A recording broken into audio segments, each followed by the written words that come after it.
So congratulations on the film. I saw it at Cannes last year, and it was one of my favorite films from the Thank you. festival. I just want to start with the man that we see at the end of the film. We see Hark Bohm, um, in that very touching final shot. So could you tell us just a little bit about what your connection was to him and how you came to make a film that was his originally, I guess? Well,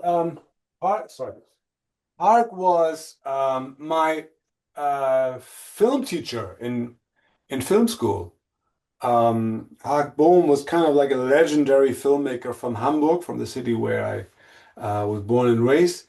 And he had this film school, and I wanted to study there. Um, and over the years, we became like friends. He was more than just a teacher. He became like a mentor for me. And we started work together. And I think the first film we ever worked on together was a film called Goodbye Berlin, Mm, where he helped me to write it. And then we wrote In the Fate together, yeah. because before he was a filmmaker, he was working as a judge, so he wrote all these or he helped me to write the trial scenes. And then he was acting in one of my films that was in the Golden Glove. And here it was always like he wanted to shoot AMRUM and I wanted to produce it. You see, so I have this tiny company and I raised money for him so he could write it. And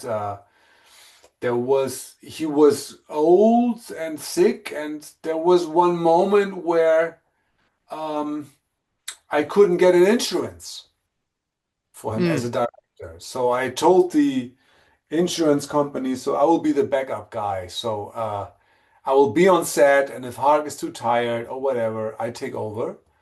And I believe that Hark could make it, and I would bring him, I don't know, his orange juice in the morning. I had this romantic idea, but then he became serious sick and couldn't leave the house.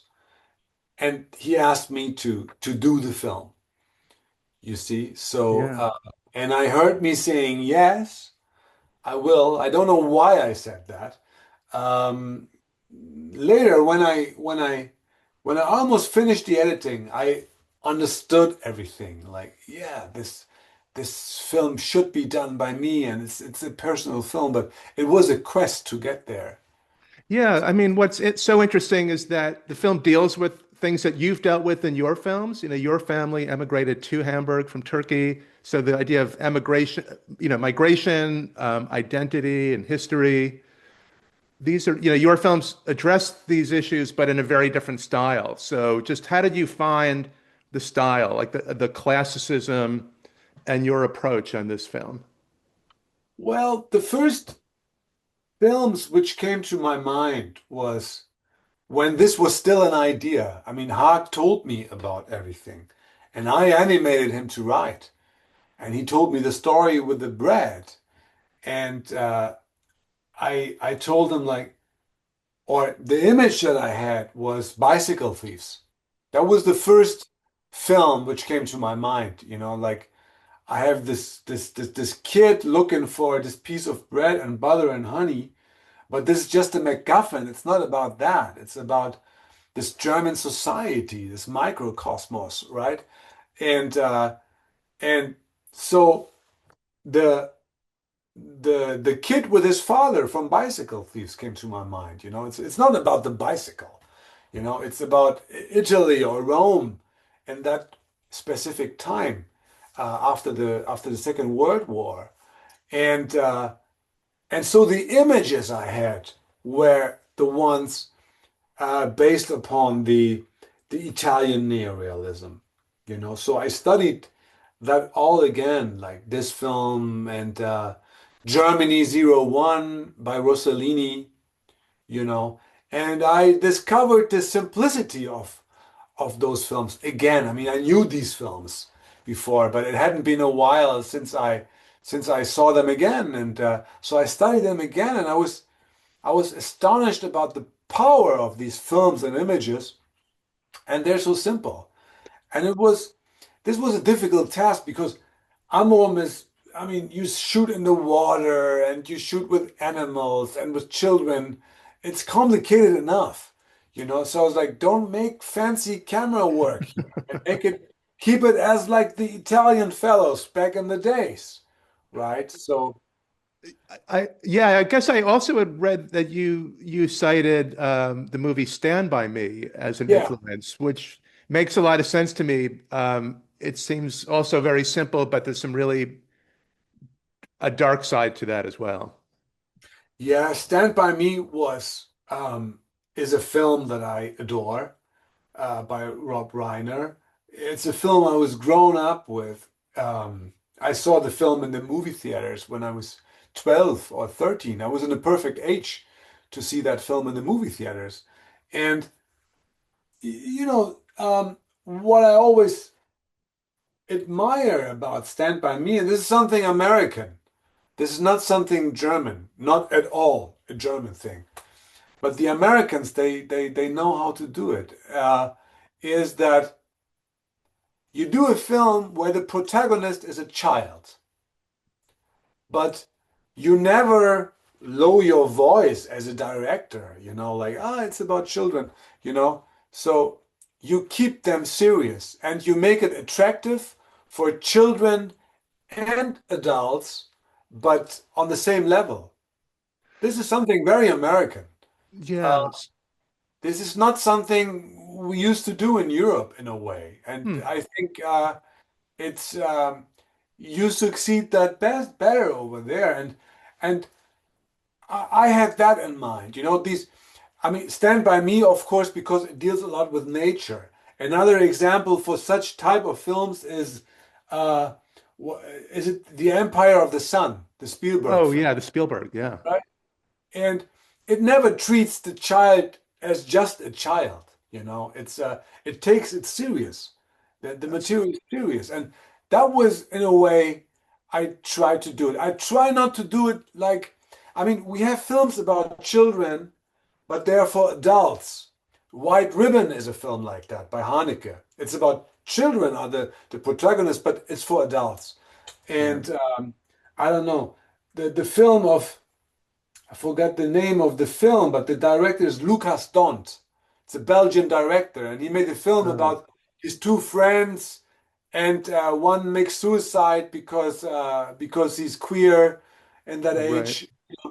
I forgot the name of the title, but film was for adults. It was about Yeah. children, but and I try to make here with AMRUM, I try to succeed with both audiences in a way, you know. Yeah. Well, what was so obviously what's so important there is this performance. I mean, you have a great cast here, Diane Kruger, who you've worked with before, but the child, Jasper Bellerbeck, who plays the main role, is nodding is extraordinary. So I guess how did you find him, and then what was that like, working with him on the film? I had a woman who did the children casting, and Jacqueline Rietz, and I worked several times with her, and she found him in a sail school. There are sailing schools Oh, here, sailing and school. Okay. yeah, because we had these sailing scenes. There were more scenes in the screenplay than later in the film. Uh, we said, okay, it would be good if the kid could be is able to sail, and then she said, let's look for sailing schools on the countryside, on the coast, because it doesn't make sense to have this super talented kid from Berlin and he doesn't know how to deal with nature. I mean, the kids today here, they don't walk barefoot in sand. They don't know what that is. They see a spider and they freak out. Right. This is today. We needed a child which is kind of like would get along with nature, and she made in sailing schools. She made this the search. And this kid he wrote back. He saw it in his sailing school, the advertisement, and he wrote back, and he was one of, I don't know, 100 children that I had seen. She had seen, I Hmm. think, 500, but she lowered them down to 100, and I had 100 on tape. And I made a choice of 20 kids who I met in person. But when I saw his tape, I always felt like this is the one very Mm. early because he has this face, and his face is not like um, immediately sympathetic, like his friend's face. It's not like we see him and we say, "Oh, how sweet kid this is, and he must be nice." It's like, no, I want a kid where it's not so easy for the audience to like him right away because his parents are Nazis. I have to Yeah. make it difficult, you see? So that was that. And Jasper has a great face. He has this face like, these tests, these experiments when you could you could have an action like someone slipping on a banana, and then you cut to Jasper doing one expression, and you think the kid is laughing. And then you make a very sad thing. I don't know, a dog gets shot or whatever, or a horse. And you cut to the same face, same expression, and you think the kid is crying. And he has such a face. You could use it for everything. You It's know? so interesting. Yeah. I know we have to wrap up. So I'm going to ask you one last question, and we just have it.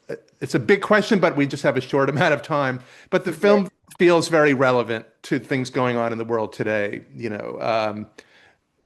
With war and refugees. So if you could just say something brief about the what you found to be the relevance of the story right now. The most relevant thing I found in the material was the fact that the political opponent can be someone in your family. The extreme opponent could be your mother, your father, your children. You see, that was the thing I could adapt Mm, best. That was for me the really connection to the material. Look, my father and I, we really get along. He passed a couple of years ago. He was the best. He was a great father, and we're friends. But when we spoke about mm. politics in Turkey, uh, we couldn't speak for 10 seconds.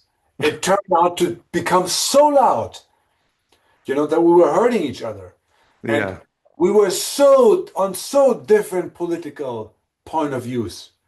And when I read the material for the first time, or when I tried to find a bridge, I said, this is the bridge. This is Uh, the mother, and she's a Nazi, and she's an evil person, but yeah.